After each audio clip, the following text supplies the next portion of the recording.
Selamat malam Jared. Malam. Oke, perkenalkan ya, sebelumnya aku Amai dari Poltekkes Kemenkes Bandung tingkat 4. Nah, Amai itu perwakilan dari kelompok di mata kuliah transkultural. Jadi kita di sini tuh mau membicarakan tentang pengobatan tradisional yang ada di Papua. Tapi sebelum itu, kita mau tahu dulu nih, saya lagi bicara dengan siapa, dari mana asalnya. Sebelumnya memperkenalkan nama saya Jared Mibuni dari Prodi 3 Sanitasi Lingkungan tingkat 2. Oke, jadi kita di sini dengan Jared dari Prodi Sanitasi Lingkungan tingkat 2. Tingkat 2. Nah, Jared ini asalnya dari Papua ya? Iya, dari Papua. Dari Papua itu bagian mana, boleh dikasih tahu ke teman-teman? Oke. Izin memperkenalkan, saya dari Papua Tengah, Nabire. Papua Tengah, Iya, dari Nabire. Nabire. Oke, kita santai aja Jared, gak apa-apa. Tapi kalau daerahnya itu bagian pegunungan di Intan Jaya Kabupaten. Daerahnya di bagian pegunungan Intan Jaya, Kabupaten Intan Jaya. Kalau provinsi Papua Tengah, Nabire. Provinsi Papua Tengah, Nabire. Iya. Jared, apa kabarnya nih? Puji Tuhan, kabar baik-baik sih. Puji Tuhan, kabar baik. Jadi berarti sebelum kesini habis ngapain tuh tadi hari ini? Tadi habis mau bareng di sini, habis putar-putar Popeyes saja, Popeyes. Habis minum pop ice Jarednya. Popeyes baru datang di sini. Baru datang ke sini. Ya. Jauh enggak tadi, dari mana? Berarti Dari Gen Batu. dari Gunung Batu. Oke. Makasih ya udah mau hadir di sini. Ya, makasih juga Teh. Oke nih, sekarang aku mau langsung aja ya ke pertanyaan pertama gitu. Ya. Aku pengen tahu, ini kita santai aja ya, Jared boleh kasih tahu aja yang emang Jared tahu gitu tentang pengobatan tradisional apa sih yang Jared ketahui di Papua, di tempatnya Jared, itu boleh dijelasin? Oke, izin ya Teh. Iya, nggak apa-apa. Ya, di Papua kan ada berbagai macam obat tradisional yang ada. Tapi di sana kan ada berbagai macam daerah, terus kabupaten, Iya. terus suku ras, agak sukunya mungkin sekitar banyak. Jadi di sana kalau suku saya ini, suku Moni. Suku apa? Suku Moni. Suku Moni. Iya. Oh, jadi ada kata Jared itu ada beberapa suku banyak gitu ya. Iya. Nah, Jared ini sukunya suku Moni. Suku Moni. Iya. Jadi obat tradisional yang dikonsumsi oleh suku Moni tersebut itu ada beberapa obat tradisional yang sudah disepakati dan sudah dipercaya oleh masyarakat setempat. Oke, apa aja tuh berarti yang udah dipercayai? Ya, kalau sudah dipercaya itu ada 4. Ada 4. Ya, ada 4. Oke, yang pertama apa? Yang pertama buah merah. Buah merah. Buah merah. Ya. Oke. Jadi buah merah tuh apa? Gimana tuh? Ya. Jadi saya sebutkan dulu, nanti jelaskannya itu sebentar. Oh iya, boleh. Jadi yang pertama ada buah merah. Ya, pertama itu buah merah.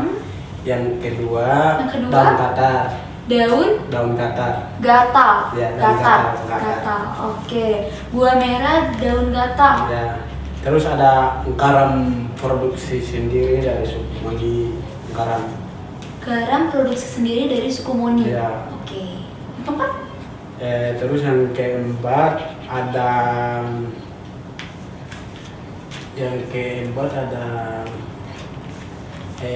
pohon. Pohon putih, kayu putih. Pohon kayu putih. Ya, pohon kayu putih. Benar. Oke, jadi tadi ada buah merah. Ya. Terus yang kedua tadi daun gatal. Ya, daun gatar. Yang Terus? itu yang garam. Garam Buat dan dari pakai buatnya dari garam produksi sendiri. ya pohon. Pohon, dan yang keempat tadi Yang keempatnya tuh dari kayu putih. Kayu putih. Oke. Oke, jadi ada 4 dan katanya Jared mau jelasin satu persatu. Boleh. Oke. Boleh, dari yang pertama buah merah. Apa sih itu buah merah, Jared? Oke. Ya, buah merah itu dulu-dulunya tidak mengenal dari seluruh Indonesia bahkan pun dunia.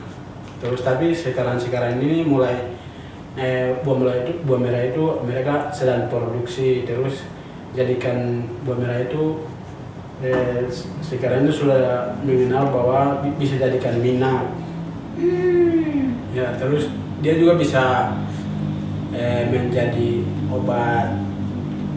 Obatnya itu fungsinya untuk obat efek dalam begitu. Jadi, agar kalau konsumsi buah merah tersebut itu bisa mencegah. Gitu, itu untuk buah merah.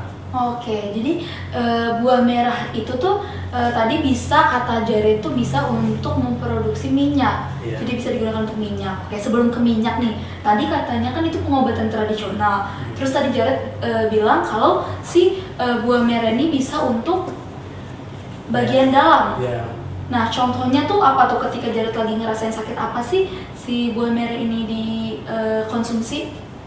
ya. Jadi ketika buah merah itu kalau mau konsumsi itu ketika seseorang mengalami apa sakit, namanya sakit apa, buang air dengan darah gitu. Oh, jadi kalau misalnya seseorang buang airnya dengan darah, Ya, dikonsumsilah si buah merah buah ini. merah itu. Jadi dia punya geta-geta atau apa yang diproduksi itu bisa berlawanan dan bisa mencegah sedikit gitu. Oh, oke. Apakah itu hanya untuk penyakit yang buang air dengan darah, Jared, atau penyakit yang lain juga bisa dengan buah merah ini? Kalau untuk apa ya, saya pengetahuan saya Iya, sepengetahuan Jared. itu cuma itu saja, tapi masih analisa ke dalam gitu. Oh, jadi memang kalau orang-orang yang buang airnya Darah. ada darahnya, Ya. jadi kebanyakan konsumsinya buah merah gitu. Nah, cara mengonsumsi si buah merahnya tuh gimana? Dan buah merah tuh gimana ya? Apa bentuknya gitu? Gimana? Kalau yang boleh jadi ceritain nggak? Boleh. Jelasin. Itu kayak buah merah itu masyarakat setempat, masyarakat adat sering menggunakan apa buah merah tersebut itu. Terus di mana-mana ada di bagian pedalaman daerah.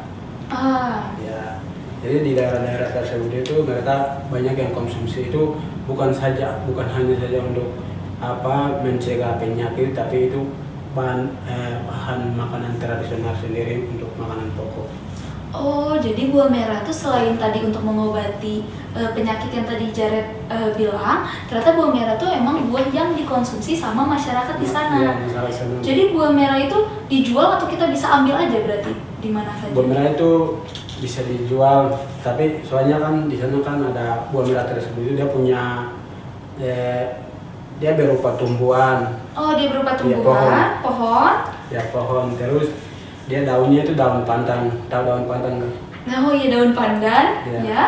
Seperti ya daun pandan, terus Seperti daun pandan. nanti dia buahnya itu buah pandan gitu. Oh, oke. Jadi buah merahnya ini kebanyakan tuh memang ditanam sendiri gitu ya. Ya, tanam sendiri. Jadi diambil dan memang itu buah tradisional masyarakat sana. Iya, masyarakat suku Mani bahkan pun daerah-daerah lain juga ada gitu. Oh, daerah-daerah lain juga ada. Kalau Jared sendiri udah pernah belum konsumsi si buah merah ini? Sering banget sih. Sering banget. Makanan pokok saya itu. Oh, makanan pokok Jared itu buah Ya. merah gitu. Berarti Jared konsumsinya pernah nggak pas lagi Jared sakit? Konsumsi. Waktu itu Jared sakit apa? Boleh diceritain pengalamannya gimana? Waktu itu saya tidak mengalami sakit, cuma di sana kan ada orang tuanya banyak. Orang Terus, tua? Ya, maksudnya kan yang lansia begitu. Oh ya, lansia. Usia ya. Jadi mereka kebanyakan itu kalau sakit yang seperti tadi saya sudah dibilang bahwa warna air dengan darah, berarti mereka konsumsi barang itu nanti bisa mencegah sedikit begitu. Jadi orang tua yang menggunakan barang itu dan sudah dipercaya oleh suku tersebut. Oke, jadi Jared sendiri sih mengkonsumsi buah merahnya tuh karena memang dia suka, jadi memang dimakan bukan untuk pengobatan. Tetapi lansia di Papua, setahu Jared, ketika mereka sakit tadi buang air ada darah, mereka mengkonsumsi buah merah tersebut dan sembuh gitu ya, berhasil, dipercaya bahwa buah merah tuh bisa mengobati penyakit itu gitu. Ya. Nah, kalau misalnya setahu Jared nih, ada nggak sih efek yang buruk gitu, yang kayak habis makan buah merah nih jadi bikin kesehatan menurun atau apa ya, dampak negatifnya gitu, efek buruknya ke tubuh kita pernah nggak ada terjadi atau sepengetahuan Jared gitu? Oh, ya kalau mengenai efek buruknya itu, ya saya cuma sedikit menjelaskan. Iya, iya. Ya jadi kalau untuk efek buruknya itu kalau kita mengkonsumsinya itu dengan masaknya itu dengan apa belum matang baru makan berarti nanti efek buruknya itu bisa diare. Oh. Ya. Hmm. Jadi harus kalau konsumsi barang itu jangan makan jangan makan mentah, bukan aja jangan makan mentah, harus konsumsi dengan baik, terus dia harus matang, baru harus makan, bisa ramas, bisa langsung makan. Oke, jadi ternyata kalau mau mengkonsumsi buah merah ini jangan perutnya kosong ya, tapi kita harus makan dulu baru Yeah. kita konsumsi buah merah.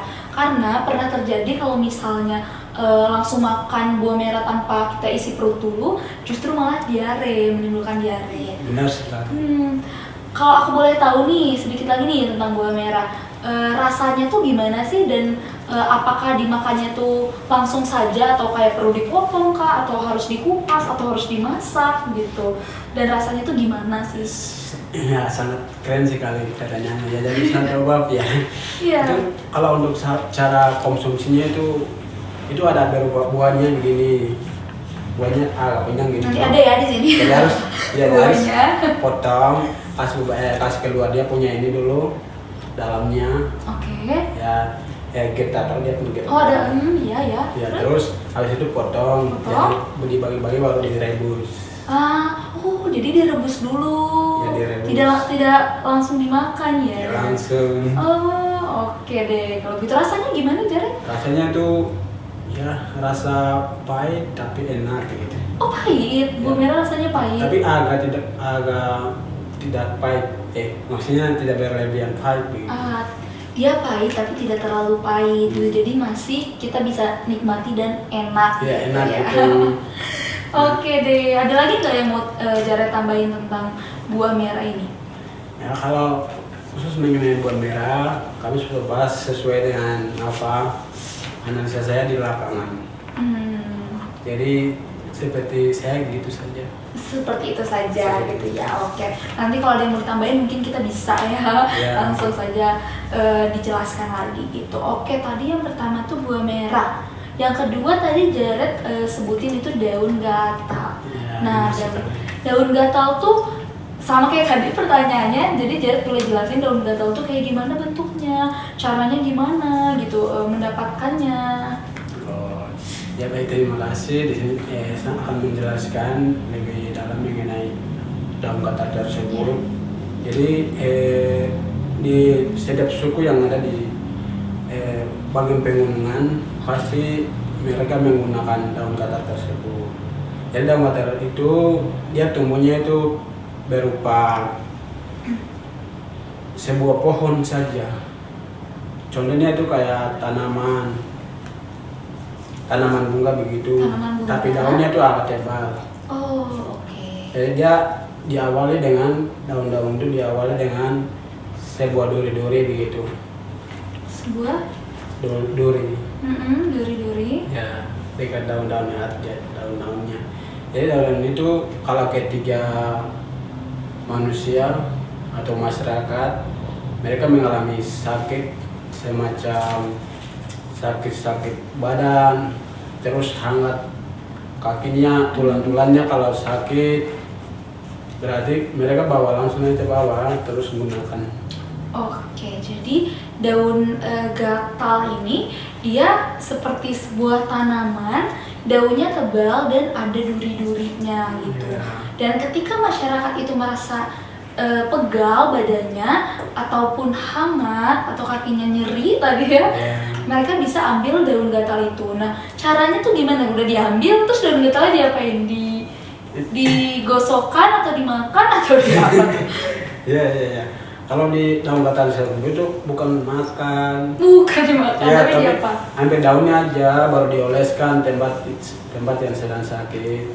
Oh, oke. Jadi daunnya dipetik lalu digosok saja langsung Ya, tanpa perlu dioles. direbus di apa? Ya dioleskan di tempat bagian yang sakit. bagian sakit. Jadi daunnya langsung digosok-gosok aja ke tempat yang sakit. Kalau Jared sendiri udah pernah belum coba daun gatal ini? Udah pernah sekali, sering. Oh sering? Gimana tuh coba salah satunya pas lagi kenapa dan gimana efeknya ke tubuh Jared? Wis, katanya sangat bagus sekali. Waktu itu saya lagi jalan kaki. Jalan kaki? Jalan kakinya itu sekitar 100 meter. Iya, 100 meter. Ya, 100 meter. Terus saya jalan kaki dan sampai satu tujuan di gunung lagi, kampung saya. Oke. Terus saya mengalami sakit tebengakan di sini. Terus Iya. darahnya tuh udah pada hipertensi naik gitu kan. Oh iya, oke. Jadi saya waktu itu gosok daun tersebut itu langsung udah darah-darah tersebut yang udah pada kumpul-kumpulan udah pada kasih kembali jadi normal gitu. Oke, jadi tadi kata Jared itu jalan 100 meter ke kampungnya, terus kakinya tuh bengkak-bengkak ya. Iya. Nah terus Jared gosokin tuh daun gatal itu, terus kata Jared merasa darahnya jadi normal lagi gitu ya. Boleh diceritain nggak itu setelah digosok langsung Jared merasa sehat gitu ya, nggak bengkak lagi, bengkaknya mengecil atau tunggu beberapa waktu dulu? Oh, itu obat yang paling ampuh sekali kalau menurut masyarakat di sana. Ya. Jadi ketika mereka ikut bebang atau mereka jalan kaki, di sana kan banyak pengunjungan, jadi pasti mereka nggak pakai kendaraan jalan kaki. Oh ya. Ya. Terus kalau mereka kalau petani lagi pada kerja, ya di sana kebanyakan itu konsumsi barang itu.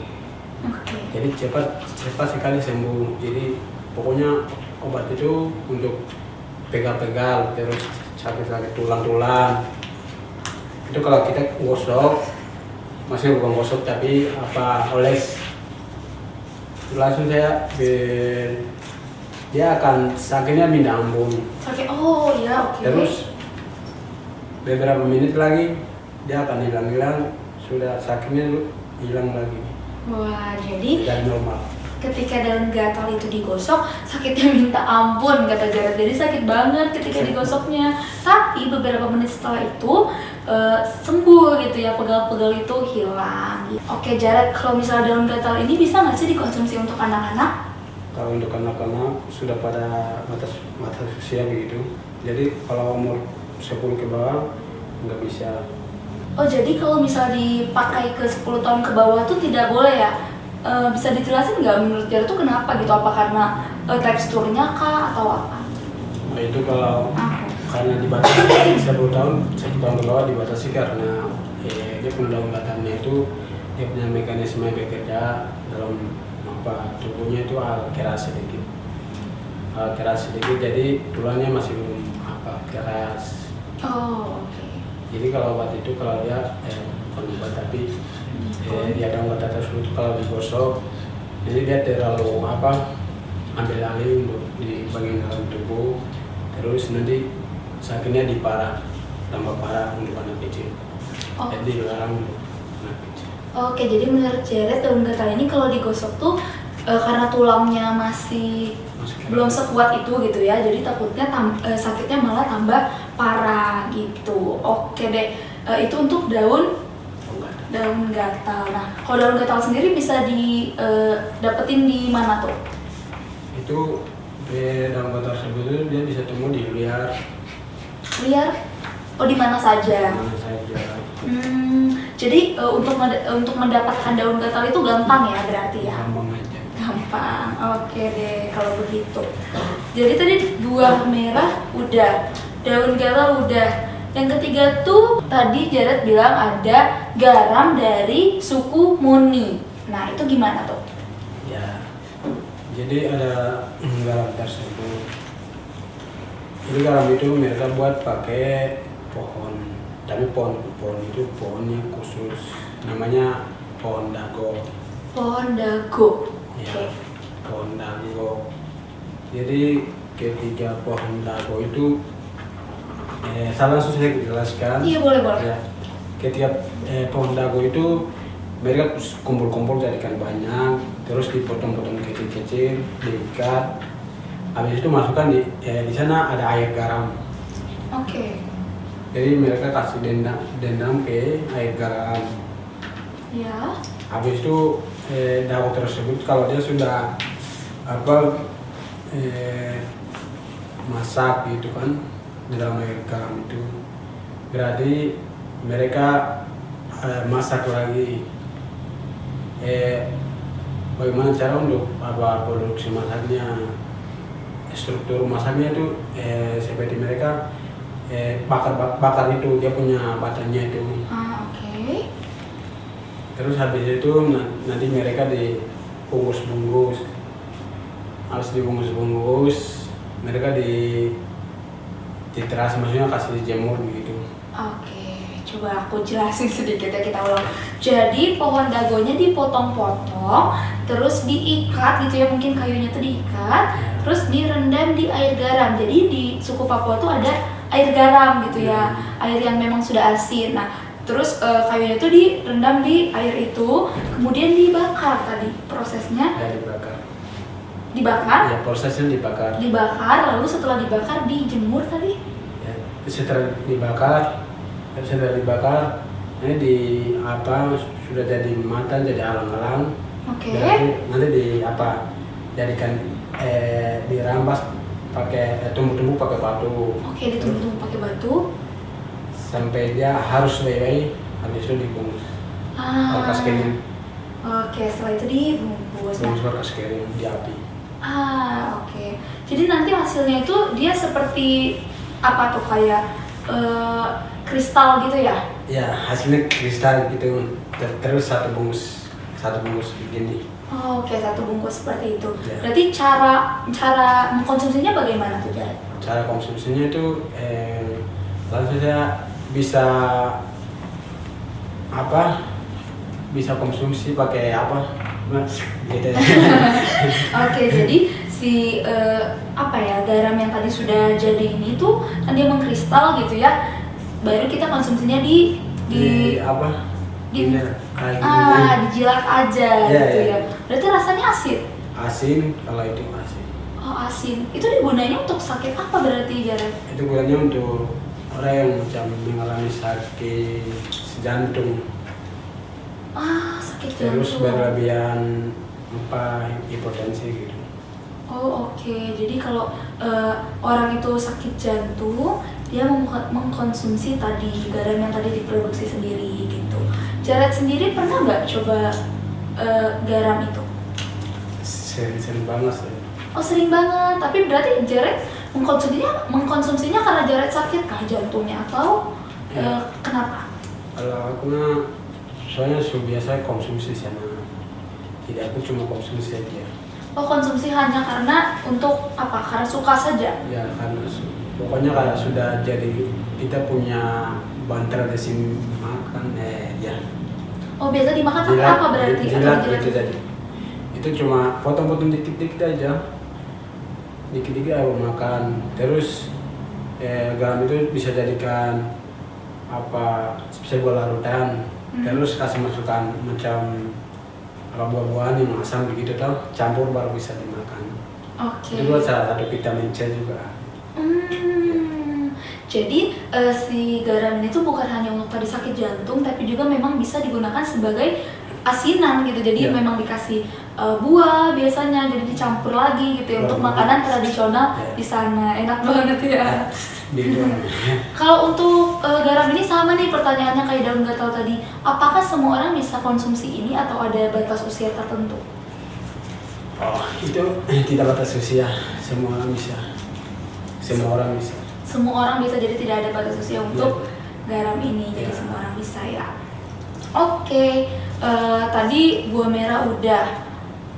Kedua tadi apa? Daun gatal. Terus yang ketiga pohon dago yang bisa bikin menghasilkan garam. Jadi garam itu namanya itu dago kumu. Jadi dago? Kalau sudah jadi garam berarti dago kumu. Oh, jadi kalau sudah jadi garam itu namanya dago kumu. Oke. Makasih loh. Nah, yang keempat itu ada kayu susu tadi Jared bilang. Kayu susu tuh kayak gimana sih, Jared? Sama nih, Jared boleh jelasin lagi. Ya, boleh. Kalau untuk kayu susu khusus untuk bagian pegunungan kurang padat, maksudnya padat, agak nggak ada gitu. Terus bagian pesisir pantai agak banyak. Jadi tali apa ini? Apa? Tali apa namanya tadi?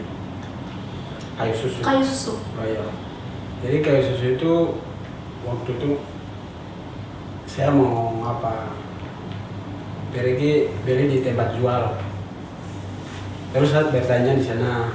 Ya, kalau di sana kan kayu susu tersebut itu saya kurang produksinya itu ada orang-orang sendiri, ada khusus begitu. Oh, oke. Ya, jadi itu untuk fungsinya untuk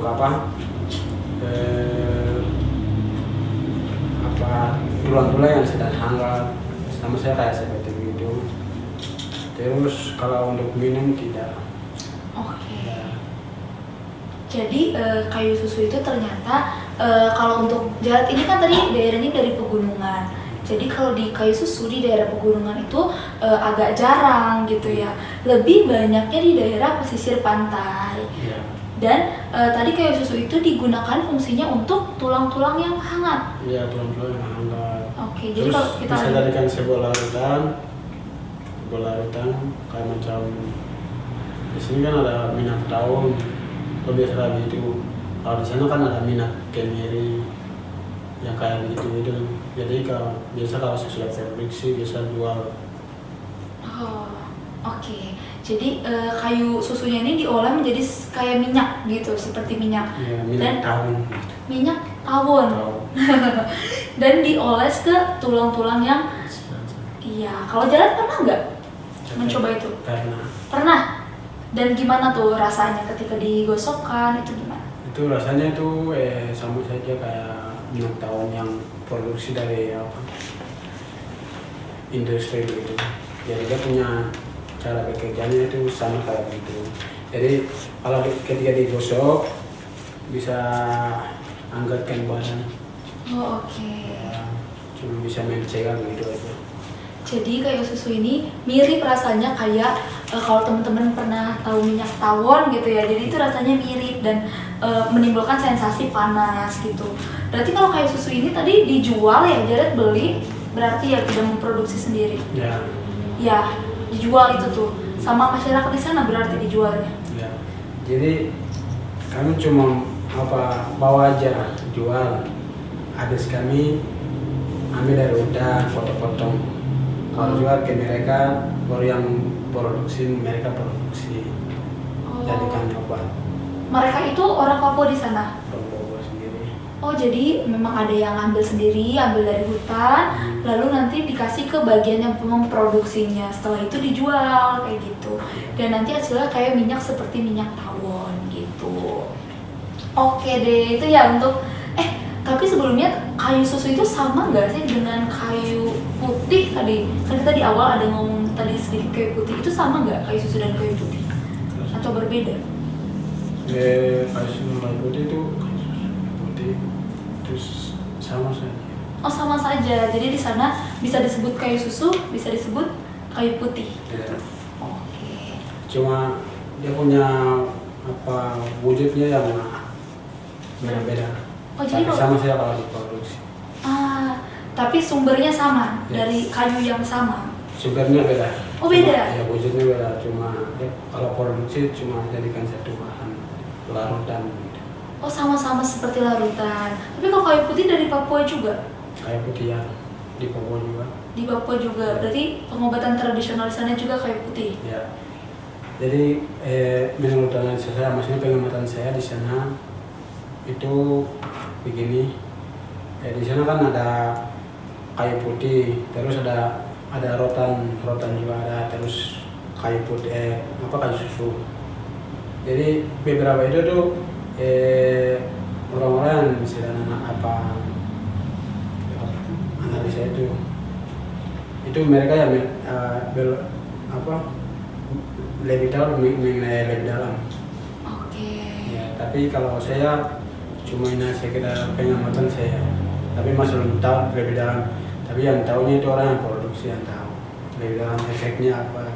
Oke, kalau kayu putih ternyata Jared kurang mengerti gitu ya. Tapi dari pengamatan Jared, kayu putih dan kayu susu tuh sama dari cara produksinya dan menghasilkan suatu larutan yang sama-sama gitu ya, mirip.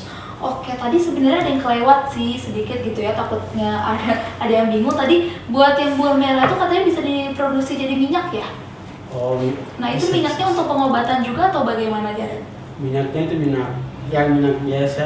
Oh minyak biasa, Ya minyak untuk apa konsumsi untuk apa untuk masak. Oke, sip.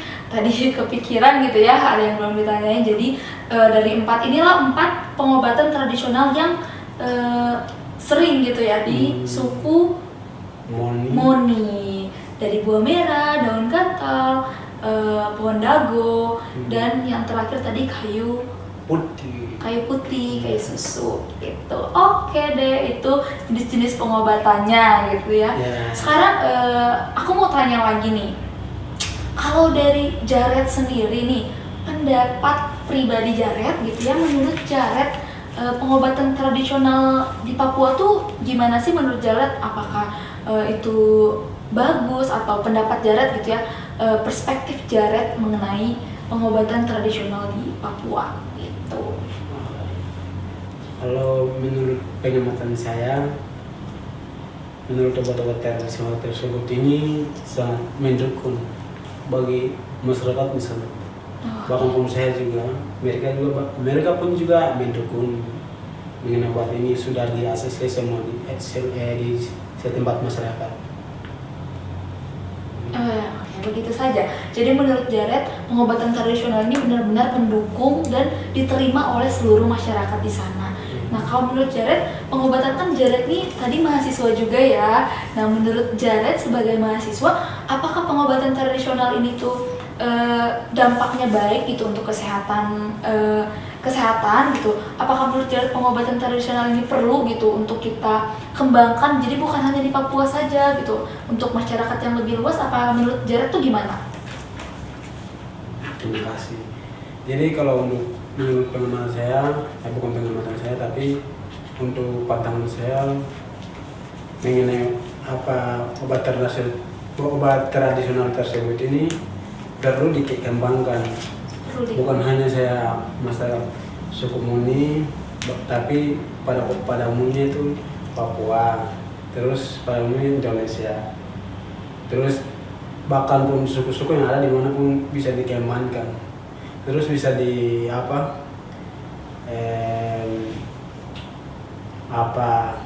kembangan lebih dalam,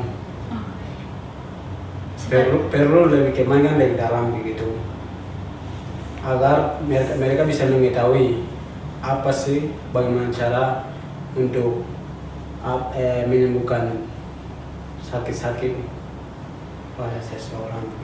Ya, jadi menurut Jared, pengobatan tradisional yang sudah ada di Papua ini sangat perlu dikembangkan. Jadi bukan hanya untuk suku Moni saja, tapi suku-suku banyak yang ada di Indonesia, bahkan seluruh masyarakat Indonesia kalau bisa sih mengerti gitu ya tentang pengobatan itu. Jadi pengobatan itu biar semua orang tuh bisa merasakan manfaat dan dampak positif dari pengobatan itu gitu ya.